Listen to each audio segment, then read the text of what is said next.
American Airlines Flight 191. Flight background. On May 25, 1979, at Chicago O'Hare International Airport, American Airlines Flight 191 was scheduled to fly to Los Angeles. The aircraft was McDonnell Douglas DC-10, which was airplane with troubled history since 1971. On board of the aircraft were 13 crew members and 258 passengers. Crew members' background. In command was Captain Walter Lux, age 53. He wasn't supposed to be flying, but he was covering one of his colleagues. Captain Lux has been flying the DC-10s since the aircraft was introduced 7 years earlier. He had 22,000 flight hours with 3,000 hours on the DC-10. The co-pilot was First Officer James Dillard, age 57. He had 9,275 flight hours. The flight experience was really good for the two captains, and the flight engineer was Second Officer Alfred Yudovich, age 56. He had 15,000 flight hours. Flight timeline. At 2 p.m., Captain Lux hooks up with co-pilot Captain Dillard to do the check ride before taking off. At 2:58 p.m., Captain Lux called the ATC tower for takeoff clearance. At 3 p.m., they started to taxi the airplane toward the runway 32 right. At 3:02 p.m., the ATC called them back and cleared them to take off because they were delayed for 1 minute in the runway. They copied no delay. But just as co-pilot Dillard eases the airplane's nose into the sky, he noticed he lost power from engine 1 on the left. To reduce the load, Dillard slowed the airplane to the minimum climbing speed, 283 km per hour. Suddenly, after 20 seconds of leaving the ground, the airplane started to roll to the left.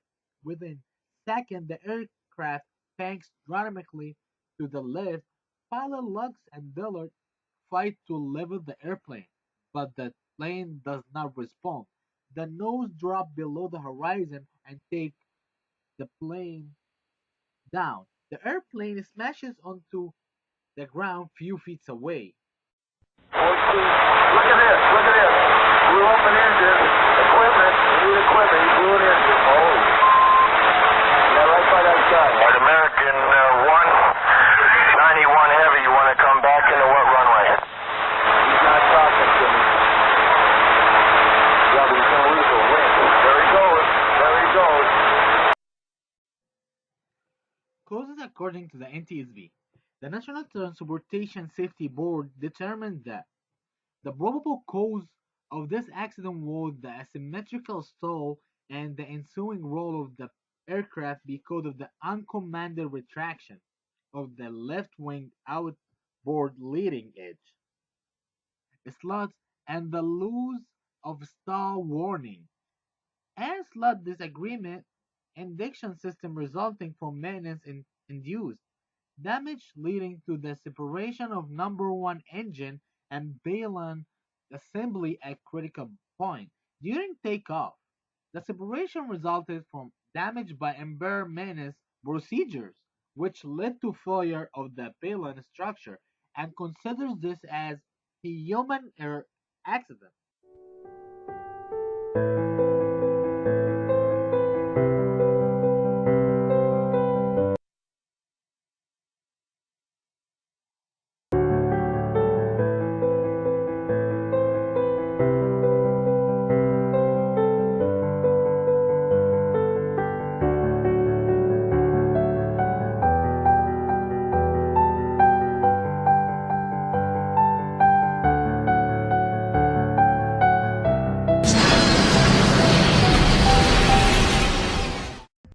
NTSB recommendation: issue immediately an emergency airworthiness directive to inspect all payload attached points on all DC-10 aircraft by approved inspection methods.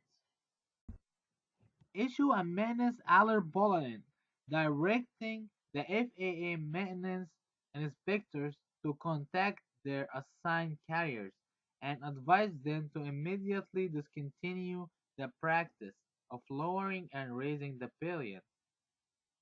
With the engine still attached, carriers should adhere to the procedure recommended by Douglas Aircraft Company service, following which include removing the engine from the pillion before moving the pillion from the wing.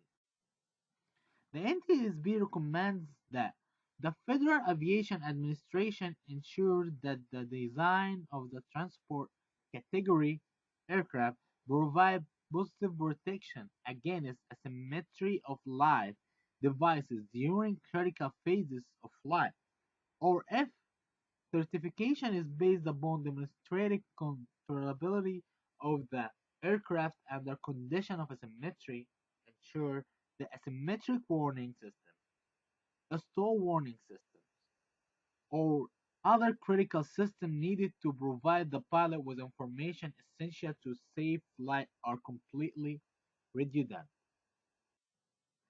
Interviewing aviation professionals. Interviewing Professor Camila Turrieta, the professor at Vaughan College and the experienced airlines pilot, and asking her that what she think about the accident, what human errors may be happened in this accident, who was responsible for flying the DC-10 that day with this condition, and finally her recommendation and advice for her students. And then she said, according to the NCSB report, a human error was the probable cause for this accident.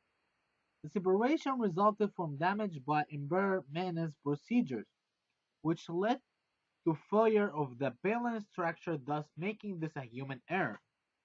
And then she continued and said, the final authority for an aircraft to fly is up to the pilot in command of the aircraft. In this accident, there were many factors that led to the accident. The pilot is responsible for checking that all maintenance items have been complied with, and the all visual inspections of the aircraft are made prior to take off. And finally, she said, accidents like American Airlines Flight 191 are hard to come by because many holes in the Swiss cheese model aligned in order for this accident to happen. As a pilot, I'm responsible for checking the maintenance logbooks and conducting visual inspection in order to determine whether an aircraft is worthy or not. In this accident, there were internal issues that were not visible to the pilot. Therefore, a human system failure on the side of the maintenance made this accident to happen. My advice to both pilot and maintenance technician is double check your work, maintain good condition and situational awareness to prevent accidents like this from occurring again. NTSB recommendation: issue immediately an emergency airworthiness directive to inspect all payload attached points on all DC-10 aircraft by approved inspection method.